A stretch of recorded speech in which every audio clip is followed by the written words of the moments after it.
చూసినా పూజ చేసినా రాత మారునా దైవమా.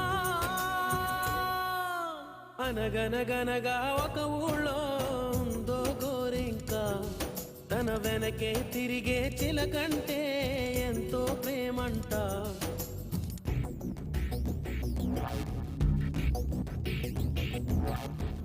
Ooh.